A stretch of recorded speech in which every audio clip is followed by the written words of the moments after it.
They mocked him for helping her. But when her father arrived, the truth left everyone speechless. This is a story about the invisible heroes who walk among us. Before we dive into this emotional journey, make sure to subscribe, hit the like button, and turn on notifications. Stories like this remind us that life's most powerful moments happen when we least expect them. The laughter in the hallway. The morning sun cast long, golden streaks across the polished floors of Kensington Academy, one of the most prestigious private schools in the city. The air smelled of expensive leather backpacks, designer perfumes, and the faintest hint of lemon-scented cleaner, proof that someone had been there before the students arrived, making sure everything was spotless. That someone was Marcus Boone. At 55, Marcus had spent the last 6 years as a janitor at Kensington, moving through the halls like a shadow. Most students barely glanced his way. A few muttered half-hearted thank yous when he held doors open for them. But most, they looked right through him, as if he were part of the furniture. Marcus didn't mind. He wasn't there for recognition. He pushed his cart quietly down the hallway, humming an old song under his breath as he wiped down lockers. His hands were rough from years of labor, but his movements were careful, deliberate. He took pride in his work, even if no one else noticed. Then, the morning calm shattered. Sophia Kensington, the daughter of billionaire Richard Kensington, the man whose name was engraved on half the buildings in the city, rounded the corner in a hurry. Her heels clicked against the marble floor, her designer bag slung over one shoulder. Her phone pressed her ear. I told you I'll be there in 5. Her foot caught on a loose tile. Time seemed to slow as her books and folders spilled from her arms, skidding across the floor. Her phone clattered away. A sharp gasp escaped her lips as she stumbled forward, and then strong hands caught her. Marcus had moved faster than anyone would have expected from a man his age. One hand steadied her shoulder, the other braced against her elbow, keeping her upright. You all right, miss? He asked, his voice low and warm. For a second, Sophia just stared at him, stunned. Then her cheeks flushed, not from embarrassment, but from the sudden laughter echoing down the hall. A group of students had stopped to watch, their smirks sharp as knives. Look at the janitor playing hero, one of them sneered. Maybe he's hoping for a tip, another joked. Sophia's jaw tightened. She opened her mouth, ready to snap back. But Marcus was already kneeling, gathering her scattered papers with quiet efficiency. Don't mind them, he murmured, handing her a folder. Kids like that don't know the first thing about respect. Something in his tone made Sophia pause. There was no bitterness in his words, no anger, just patience. Like he'd seen this kind of thing 1,000 times before. She took the folder, her fingers brushing against his. Thank you, she said, louder than necessary, glaring at the snickering students. They rolled their eyes and walked off, but the damage was done. The whispers would spread. Did you see Sophia Kensington getting help by the janitor? Marcus stood, dusting off his knees. You have a good day, miss. He turned to leave, but Sophia caught his sleeve. Wait. He paused, glancing back. She hesitated, then said, You didn't have to do that. A small smile touched his lips. Neither did you. She frowned. What do you mean? You didn't have to thank me in front of them, but you did. He nodded as if approving. That takes guts. Sophia blinked. No one had ever called her gutsy before. Most people just called her rich. Before she could respond, the bell rang, sharp and insistent. Marcus tipped his head toward the classrooms. Better hurry. Don't want to be late. Sophia opened her mouth again, but he was already walking away, pushing his cart down the hall as if nothing unusual had happened. She watched him go, something uneasy settling in her chest.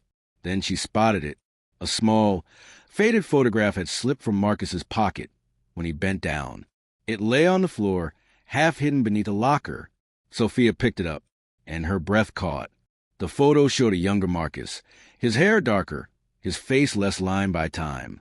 He was smiling, holding a baby wrapped in a soft blue blanket. But it was the writing on the back that made Sophia's hands tremble. To my daughter, one day you'll understand. Her heart pounded, because the baby in the photo, it was her, The photograph that changed everything. Sophia's fingers trembled as she stared at the photograph. The noise of the hallway faded into a dull buzz, her pulse roaring in her ears. This doesn't make sense. She turned the picture over again, as if the words might have changed. But they hadn't. To my daughter.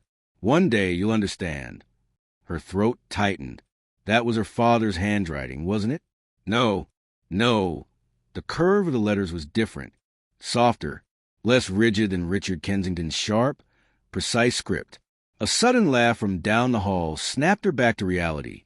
She shoved the photo into her pocket just as a group of students passed by, oblivious to the storm raging inside her. She needed answers. Marcus was in the East Wing, refilling a soap dispenser, when Sophia found him. His back was to her, shoulders slightly hunched as he worked. For a moment, she just stood there, unsure how to begin. Then she took a deep breath. Marcus. He turned, surprise flickering across his face when he saw her. Then his gaze dropped to her clenched fist, the photograph barely peeking out from between her fingers. His expression shifted. Something like resignation, like sorrow, passed over his features before he schooled them back into calm.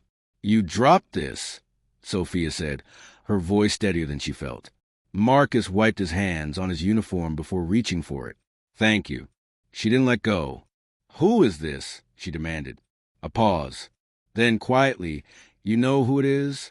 Her stomach twisted. Tell me. Marcus glanced around. The hallway was empty now. Classes in full swing. He exhaled, then motioned toward a small supply closet nearby. Not here. Sophia followed him inside, her heart hammering. The closet was cramped, smelling of bleach and paper towels. A single bulb flickered overhead. Marcus closed the door behind them, then turned to face her. For the first time, she noticed how tired he looked. Not just physically, though the lines on his face spoke of long hours and little rest, but in his eyes, like he'd been carrying something heavy for a very long time. That's you in the photo, he said finally, and that's me holding you. Sophia's breath hitched. Are you? The word stuck in her throat. Are you my father? Marcus shook his head. No. Relief and confusion warred inside her. Then why do you have this? Why does it say? Because your mother asked me to keep it. The world tilted. Her mother. Sophia had been 6 years old when the car accident happened. Old enough to remember fragments. Soft hands, a lullaby, the scent of lavender, but not enough to feel like she truly knew the woman who had given birth to her. Richard rarely spoke of her. The few times Sophia had asked, he'd changed the subject. What does my mother have to do with this? She whispered. Marcus hesitated, then reached into his own wallet. From it, he pulled another photograph, this one creased with age. It showed a younger Marcus standing beside a beautiful woman with warm brown eyes and a smile that lit up her face. Sophia's chest ached. She knew that smile. Mom. Her name was Lillian. Marcus said softly. She was my best friend, and she was the bravest person I ever knew. Sophia's vision blurred. How did you know her? Marcus took a deep breath. We grew up together, and later, we both worked at your father's company. Something cold slithered down Sophia's spine. What happened? For a long moment, Marcus didn't answer. Then, your mother discovered something she wasn't supposed to. Illegal practices, lies, people getting hurt because of your father's decisions. His voice grew quieter. She tried to expose it. And then, a week later, her car malfunctioned on the highway. The words hung in the air like poison. Sophia shook her head. No, that's not. My father wouldn't. But even as she said it, memories surfaced. Richard's temper, the way his employees flinched when he raised his voice, the mysterious disappearances of people who'd crossed him. Marcus didn't push. He just watched her, his eyes full of sadness, so deep it made her want to scream. Why are you telling me this now? She choked out. Because she made me promise. He held out the second photo, the one of Lillian. She knew what might happen, and she asked me, if it did, to make sure you knew the truth one day. Sophia took the photo, her fingers brushing against his. And the janitor job? Marcus gave a small, humorless smile. After the accident, your father made sure I could never work in tech again. But I couldn't leave you. He shrugged. So I found a way to stay close. The realization hit her like a punch. All these years, watching over me, cleaning up after spoiled kids who'd never look him in the eye. Her legs gave out. She sank onto a stack of paper towels, the photos clutched in her hands. Marcus knelt beside her, his voice gentle. I never wanted to hurt you, Sophia, but you deserve to know who your mother really was, and what your father is capable of. A tear splashed onto the photo of Lillian. Sophia wiped it away quickly, but more followed. Outside the closet, the bell rang, signaling the end of class. Footsteps and laughter filled the halls. But in that tiny, dimly lit room, Sophia Kensington's world had just been shattered, and she had no idea how to put it back together. The billionaire's reckoning. Sophia didn't remember leaving the supply closet. One moment she was sitting on stacks of paper towels, her mother's photograph clutched in shaking hands.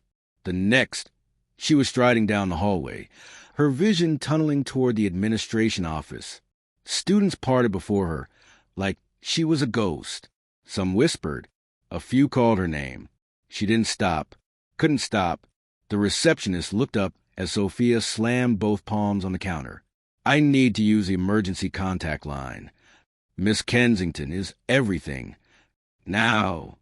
2 minutes later, Sophia clutched the office phone, listening to it ring once, twice, 3 times. When her father's clipped Richard Kensington came through the receiver, her stomach turned to lead. We need to talk. In person. Now. A pause. Then, colder. You're supposed to be in class. And you're supposed to be honest with me. Her voice cracked. The receptionist pretended not to listen, fingers flying over her keyboard with sudden interest. Another pause. Then, tight with barely restrained anger. My driver will be there in 15 minutes.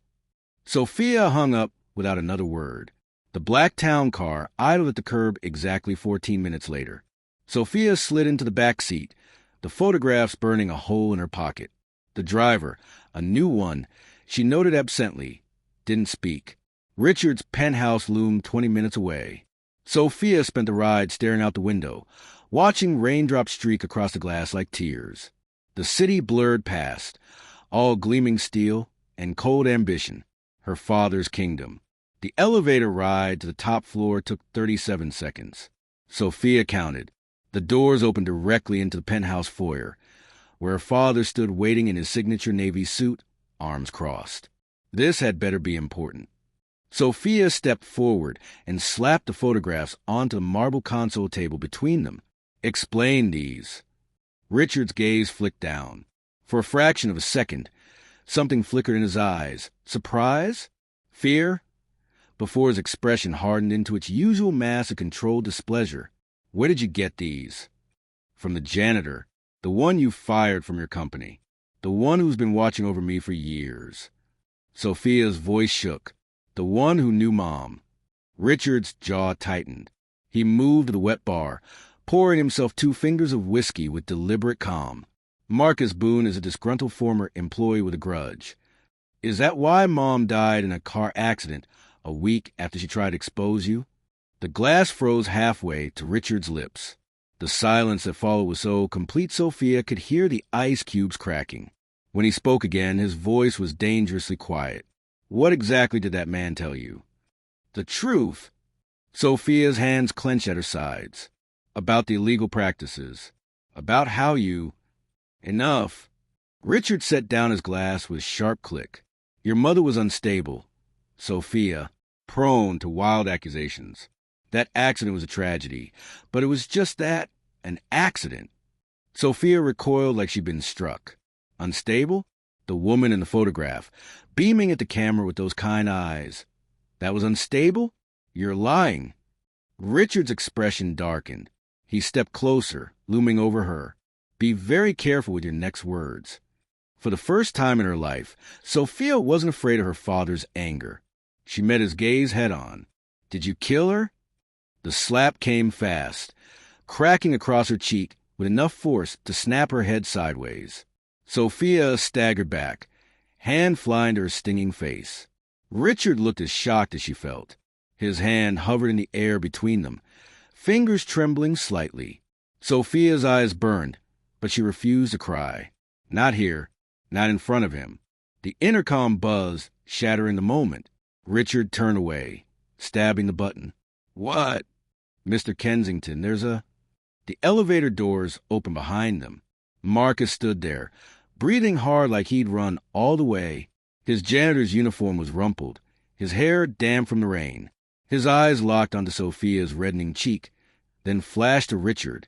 "You touch her again," Marcus said, low and deadly, "and I'll make sure the whole world knows what you did to Lillian." Richard's face twisted with fury. "Security? No need." Marcus held up his phone, screen lit with a recorded call. "I've already sent everything to the Times. The offshore accounts, the bribes, the safety violations you covered up." His gaze shifted to Sophia. "And the brake line tampering reports from Lillian's car." Sophia's knees nearly buckled. Richard lunged for phone. Marcus sidestepped easily, years of manual labor, making him stronger than the pampered CO. They struggled briefly before Richard stumbled back, his usually immaculate hair falling into his face. "You'll never prove anything," Richard hissed. "My lawyers will—" "Your lawyers can't bury this." Marcus nodded to Sophia. "Not with her testimony. Not with the evidence your own wife gathered."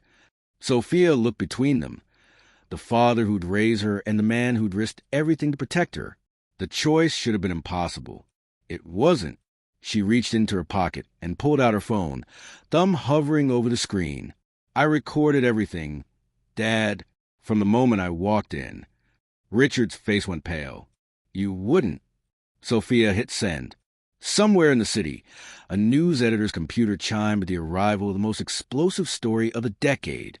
Outside, thunder rumbled. Or maybe it was the sound of Richard Kensington's empire beginning to crumble. Marcus moved to Sophia's side, a silent question in his eyes. She took a deep breath, squared her shoulders, and walked out her father's penthouse for the last time. The elevator doors closed behind them, cutting off Richard's enraged shouts. And just like that, Sophia Kensington's old life was over. The ripple of kindness. Rain pounded against the windows of Marcus's small apartment as Sophia sat at his kitchen table, clutching a mug of tea between her hands. The steam curled upward, vanishing into the air like the life she left behind just hours before. Across from her, Marcus scrolled through his phone, reading the first news alerts aloud in a quiet voice. Kensington tech stock plummets 30% in after-hours trading. His fingers swiped down. Federal investigators raid corporate headquarters. Another swipe.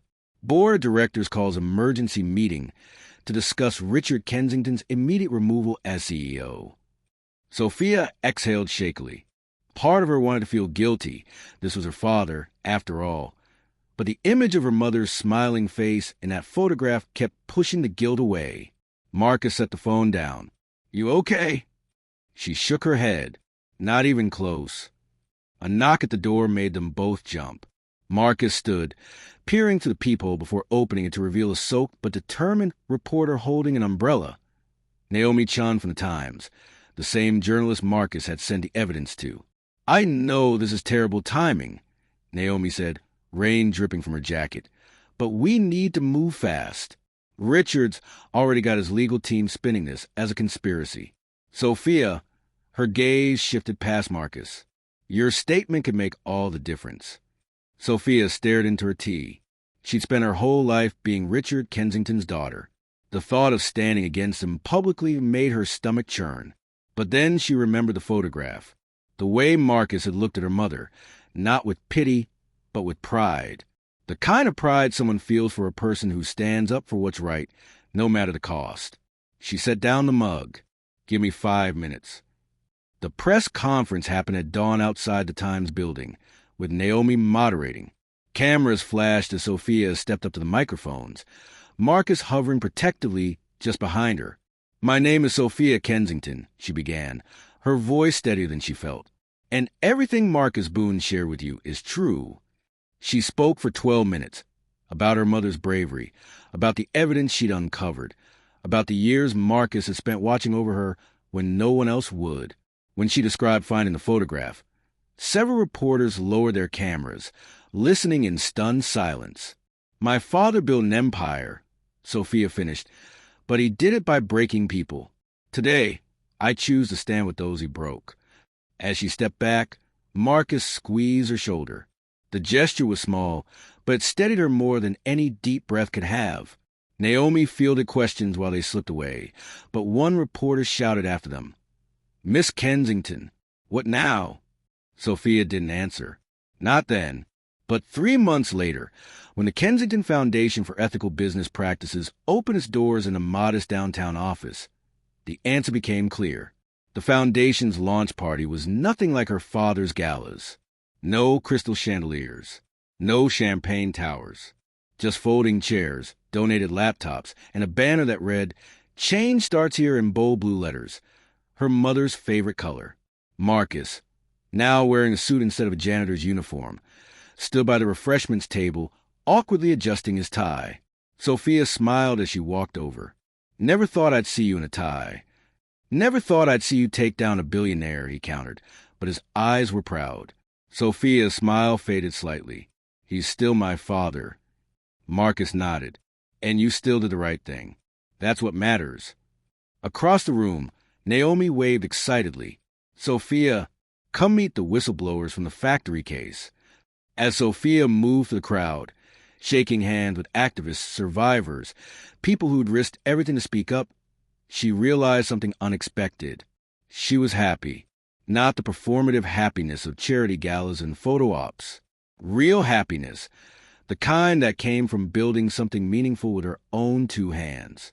Later, as the event wound down, Marcus found her staring at a framed photo on the wall.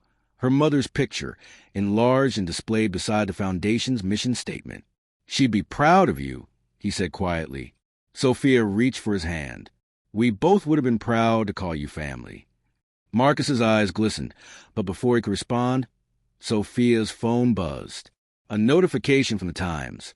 Richard Kensington sentenced to 15 years in federal prison. She silenced the phone and turned back to the party. Some stories end with handcuffs and prison sentences. Others begin with a single act of kindness. A janitor helping a girl pick up her books. A daughter choosing truth over blood. A ripple that becomes a wave. This story? This was just the beginning. If this story moved you, share it with someone who needs reminding that courage comes in many forms. Sometimes in a janitor's uniform. Sometimes in a daughter's choice to stand up. And if you believe in second chances and new beginnings, don't forget to subscribe, and turn on notifications for more inspiring tales. Because the world changes one brave heart at a time.